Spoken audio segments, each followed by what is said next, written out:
નમસ્કાર વિદ્યાર્થી મિત્રો। હવે ગયા લેક્ચરની અંદર આપણે તાપમાન સાથે અવરોધકતા અને વાહકતામાં કેવા ફેરફાર થાય એવી બધી ચર્ચા આપણે કરી। હવે એને રિલેટેડ થોડા મુદ્દાઓ જે છે ખાસ સમજી લઈએ। જેમ આપણે મિશ્ર ધાતુઓમાં વાત કરી તાપમાન સાથે કેવો ફેરફાર થાય, સુવાહકમાં કેવો થાય અને અર્ધવાહકમાં કેવો ફેરફાર થાય। તો નાઇક્રોમની અવરોધકતા જે છે એ નિરપેક્ષ શૂન્ય તાપમાને પણ શૂન્ય હોતી નથી। આવા મુદ્દા એમસીક્યુ માં ખાસ તમને કામ લાગશે, એટલે યાદ રાખજો। પૂછી શકે કે ભાઈ કઈ મિશ્ર ધાતુઓ જે મિશ્ર ધાતુ છે એમાં નિરપેક્ષ શૂન્ય તાપમાને અવરોધકતા શૂન્ય હોતી નથી। તો ઓપ્શન તમને જે આપ્યા હોય એમાંથી તમારે નાઇક્રોમ જે છે સિલેક્ટ કરવાનું રહે। એવી જ રીતે જ્યારે શુદ્ધ ધાતુની અવરોધકતાની વાત કરીએ તો શુદ્ધ ધાતુની અવરોધકતા નિરપેક્ષ શૂન્ય તાપમાને લગભગ શૂન્ય હોય છે। એટલે મિશ્ર ધાતુ કરતા ઉલટું છે એમાં કે લગભગ કેવી થઈ છે, શૂન્ય થઈ જાય છે શુદ્ધ ધાતુઓ માટે। અને સેમિકન્ડક્ટર એટલે અર્ધવાહકો માટે તાપમાન ગુણાંક જે છે આલ્ફા એ ઋણ હોય છે। અને તાપમાન ગુણાંક ઋણ હોવાનું કારણ અર્ધવાહકો માટે એ છે કેમ કે તાપમાનના વધારા સાથે એમાં વાહકતામાં વધારો થાય છે અને અવરોધકતામાં શું થાય છે, ઘટાડો। એટલે અર્ધવાહકો માટે એ કેવું આલ્ફા કેવો મળે છે, આપણને ઋણ મળે છે।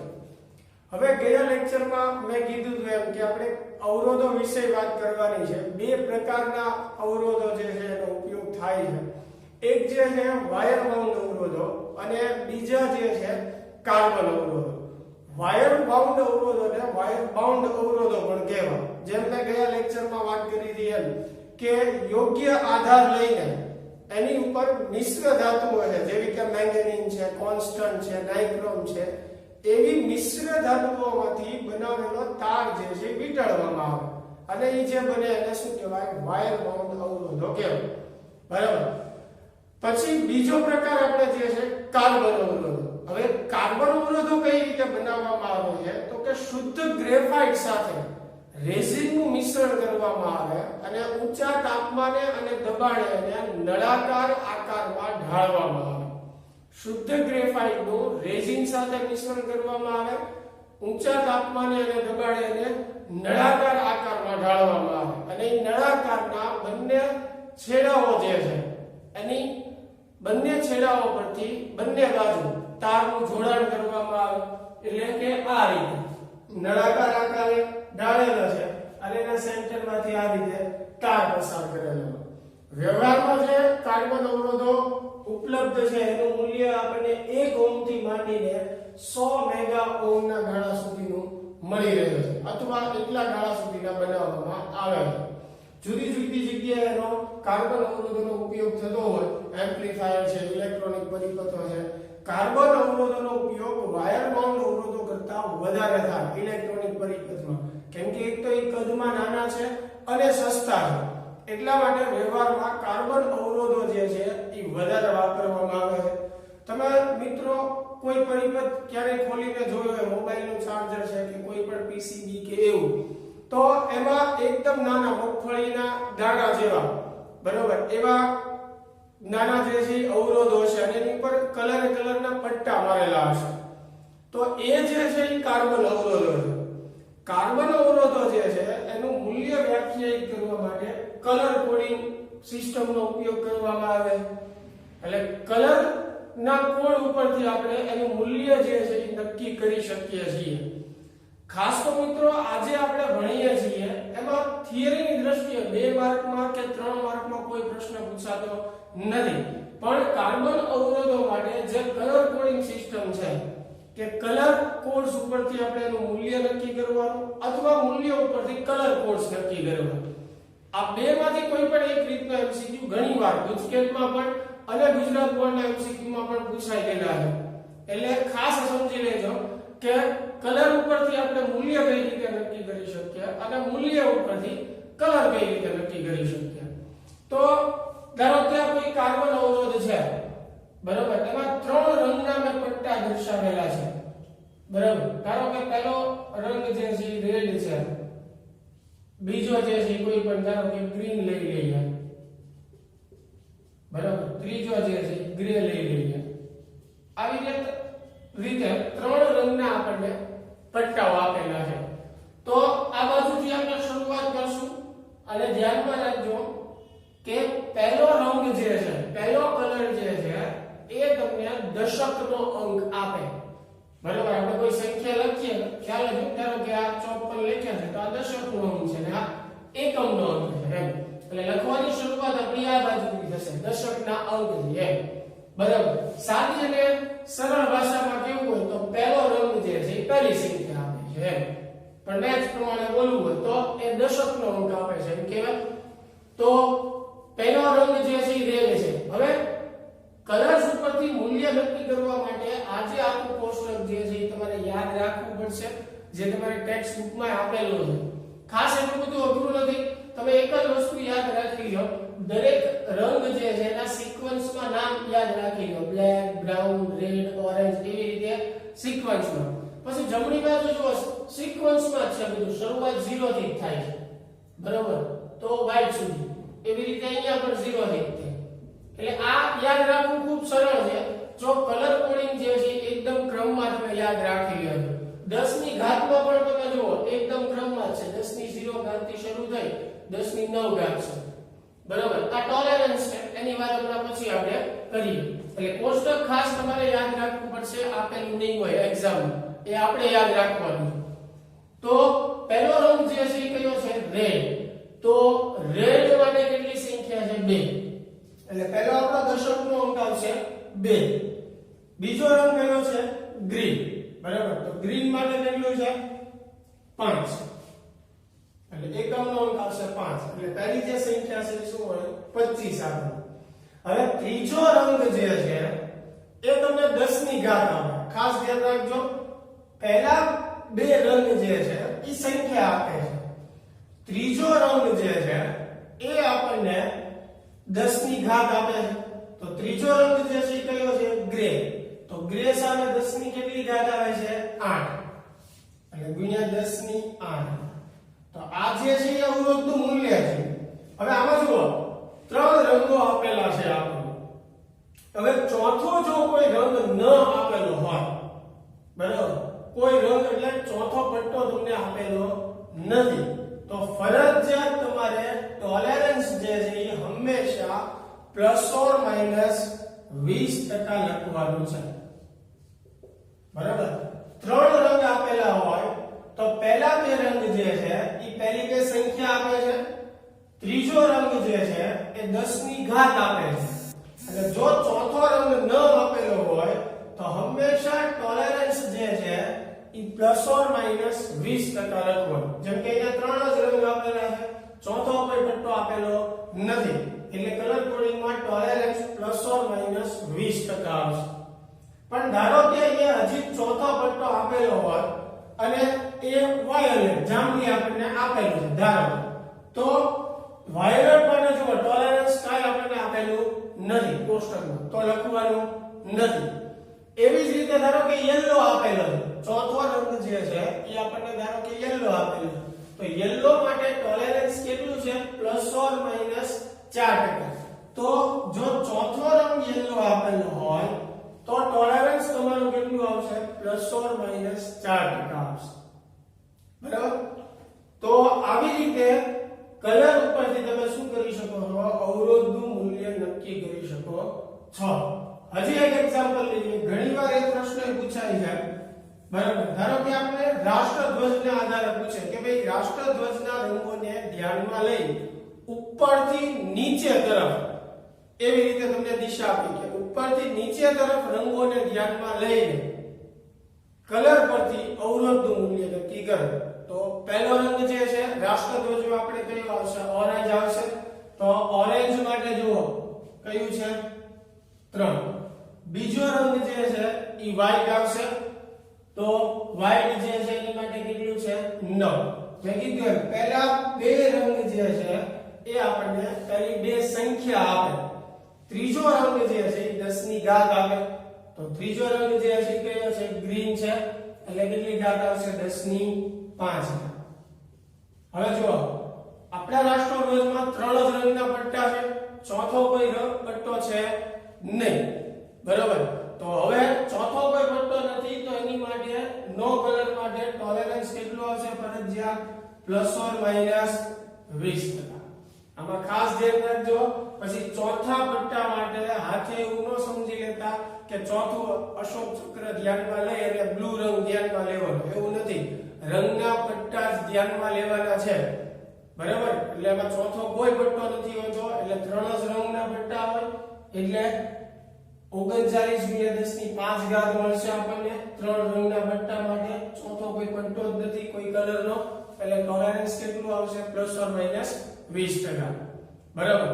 એવી રીતે તમને નીચેથી ઉપર તરફ પૂછે ફેરી રાષ્ટ્રધ્વજ માટે, તો નીચેથી ઉપર જઈએ આપણે તો સૌપ્રથમ રંગ કયો આવશે? ગ્રીન.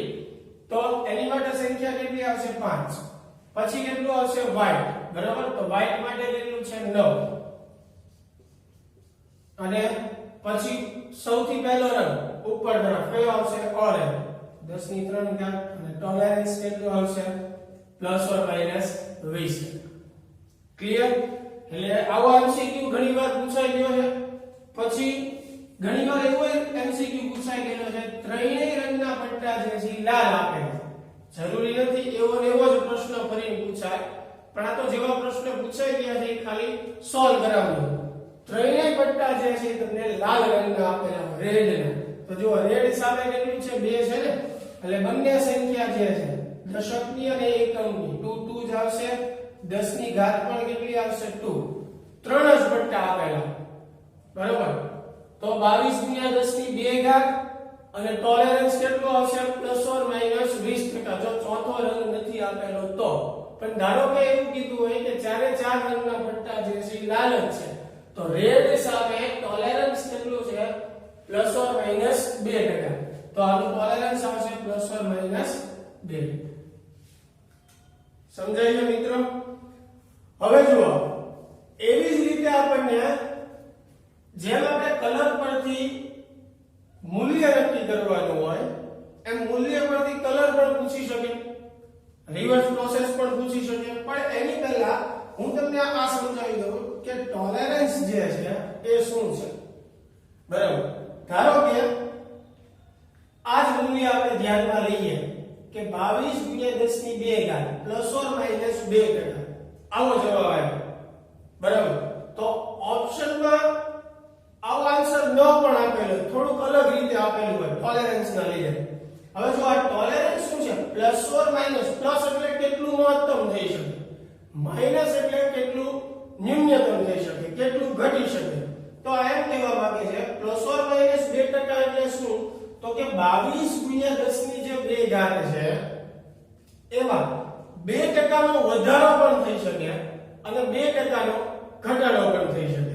એટલે કે એનું મહત્તમ મૂલ્ય આના 2% ઉમેરીએ ત્યાં સુધીનું હશે, અને એનું ન્યૂનતમ મૂલ્ય આપણે એના 2% એનાથી બાદ કરીએ ત્યાં સુધીનું હશે. કઈ રીતે? જો થોડું સરળ બને એટલે અહીંયા હું આંકડો ચેન્જ કરું છું સમજાવવા માટે ખાલી. ધારો કે 20×10 ની 2 ઘાત છે અને ટોલરન્સ 2% છે. તો આપણે પહેલા તો આ 10 ની 2 ઘાત ધારો કે હું ગુણી નાખું છું, તો આ કેટલા થશે? 2000 થશે, બરાબર? એટલે આવી રીતે આપણે લખી શકીએ જોવાનું કે ભાઈ 2000 ±2%. આ આપણો આન્સર છે. હવે આનું મહત્તમ અને ન્યૂનતમ મૂલ્ય આપણે નક્કી કરવું છે. તો 2000 ને તમારે શું લેવાના છે? 2% લેવાના છે, બરાબર? કેન્સલ થશે એટલે કેટલું આવશે? 40. અને 2000 ના 2% કેટલા થાય છે? 40 થાય છે. તો હવે આ જે અવરોધનું મૂલ્ય જે છે તમે આવી રીતે લખી શકો છો કે 2000 ±40. એટલે આન્સરમાં આવી રીતે પણ જવાબ આપેલો હોય ઓપ્શનમાં આન્સર. હવે મહત્તમ મૂલ્ય એનું કેટલું થશે? તો કે જેટલું આપણે પ્લસ લઈએ 2000 જે છે એમાં જો હું +40 કરું તો આ જે આવશે એ એનું શું દર્શાવે છે? મહત્તમ મૂલ્ય દર્શાવે છે કે અવરોધનું મહત્તમ મૂલ્ય કેટલું હશે? 2040. અને જો ન્યૂનતમ મૂલ્યની આપણે વાત કરીએ તેમાંથી બાદ કરવાનું કે ન્યૂનતમ મૂલ્ય આપણને મળશે એટલે 1960 ઓહ્મ જેવું આવશે. તો ટોલરન્સ આપણને શું દર્શાવે છે કે અવરોધનું મહત્તમ મૂલ્ય કેટલું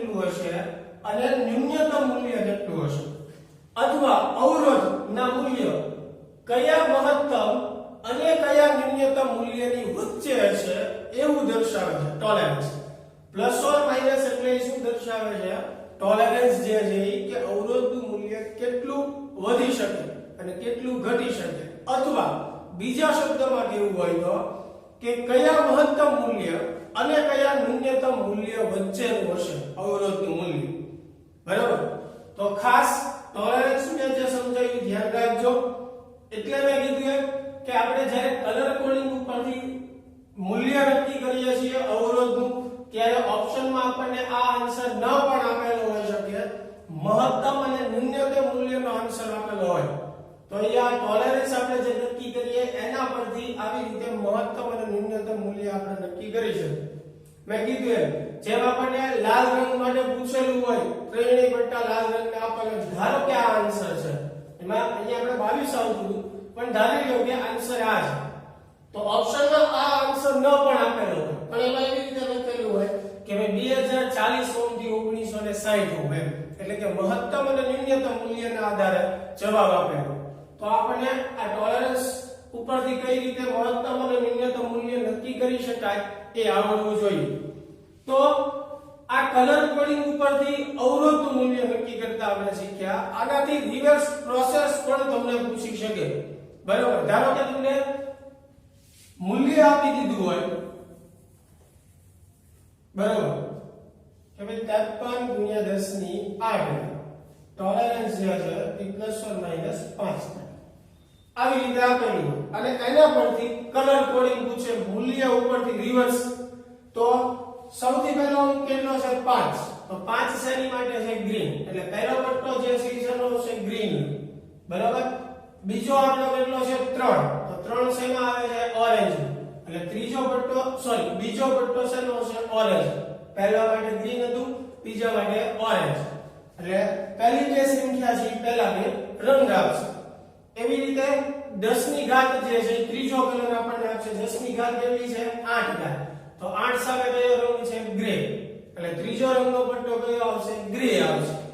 હવે જો ટોલરન્સ જે છે એ 5% આપેલું છે, તો 5% ટોલરન્સ શેની માટે છે તો કે ગોલ્ડ માટે, એટલે ચોથો પટ્ટો જે છે એ ગોલ્ડ નો હશે.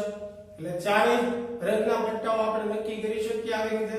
અને માનો કે 3 જ રંગ આપેલા હોય તો ટોલરન્સ તમને પછી કેટલું આપેલું હોય ±20%, એટલે ખ્યાલ આવે કે ચોથો રંગનો કોઈ પટ્ટો છે નહીં, 3 જ રંગ છે એમ. તો તમે કલર કોડિંગ ઉપરથી મૂલ્ય પણ નક્કી કરી શકો છો અને મૂલ્ય ઉપરથી કલર કોડિંગ પણ નક્કી કરી શકાય.